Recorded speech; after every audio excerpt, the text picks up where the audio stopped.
Hello, AdamWilkins.com reps again. Today we are going to talk about FBM versus FBA and FBM and FBA strategies. So the most important thing we need to know here is the difference between FBM and FBA. So FBM is fulfilled by merchant. FBA is fulfilled by Amazon. It's important to know which direction you want to go with your business and what you're capable of in deciding whether or not FBM or FBA is good for you. In the account that we're looking at now, this is one of our private label brands.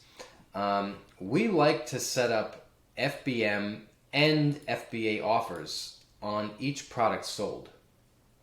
You can see here, we have the FBM inventory, all these empty boxes with a 0, and also the FBA inventory with these available counts here. On the middle column where it shows your estimated fees, you can get a feel for what your fees would be FBM versus FBA. So you can see here we're looking at some of your FBA fees, and they include pick, pack, ship, warehousing, and the referral fee. Now the FBM offers, now we don't have any at the moment, but if we were to, it would show a referral fee only because we're responsible for the shipping. So that referral fee is going to be based on the selling category that you're in. For beauty, it's 15%. We can look for a profitability calculator in the system if we wanted to check potential costs. If you ever want to know where that is, you can just kind of do a search on it. And there's a revenue calculator here. It's a little tool. We can either define the items, that we want to sell if it's not in the catalog, and it'll spit out an estimated referral fee, FBM versus FBA, or we can look at existing items, and see what the FBA, FBM fees would be on that as well. So back to our inventory panel, we talk about the fees a little bit. We think it's important to have the FBA and the FBM offer for a couple of reasons.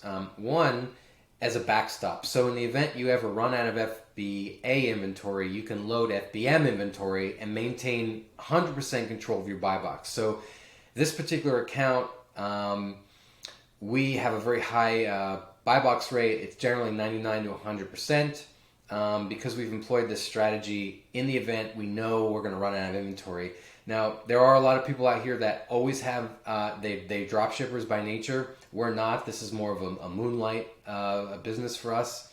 So we don't want to be in that business. But if we were capable of doing FBM, we would load units for sale in here too. And then in the event there's ever an FBA buy box issue or an outage, it would immediately take over as like a transition offer. So you'd run simultaneous offers on the detail page on the ASIN.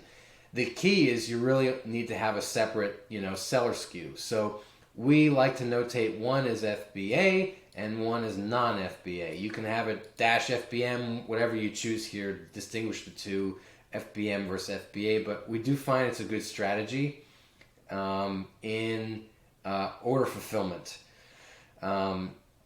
So I would always create an offer for both on each ASIN.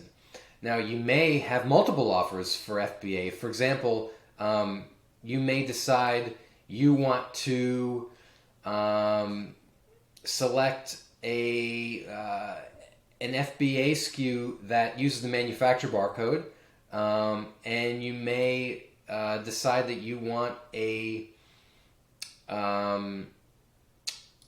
an FBA SKU that uses an FN SKU, which is a fulfillment network SKU. That's Amazon's barcode.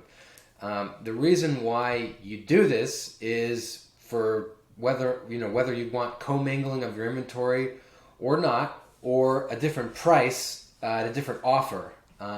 There's likely several other reasons, but we do find some accounts want to send some inventory in using their manufacturer barcode, and some using the FN SKU, and one way and one the other way. It could be because you've got several different manufacturers who make the same item, or inventory in different locations or different shippers. If you've got a 3PL on one side of the country and another on the other side of the country, and there could be various different reasons here. You may also have Amazon do the fulfillment network labeling, your FN SKU labeling. I believe they charge about 55 cents a unit. So these are all things to take into consideration when you are deciding whether or not you want to be FBA or FBM. So I like to do FBA, especially considering our products for this particular brand are it's not a full-time job. It's something that's like a pet project for the agency. You can see we've got a lot of reviews here, but it's 100% FBA, and you tell on an ASIN. Some people don't know how to look for that on the detail page under the buy box when it says ships from, and you see Amazon here. This is FBA, especially when there is a sold by that's a private label brand and not Amazon.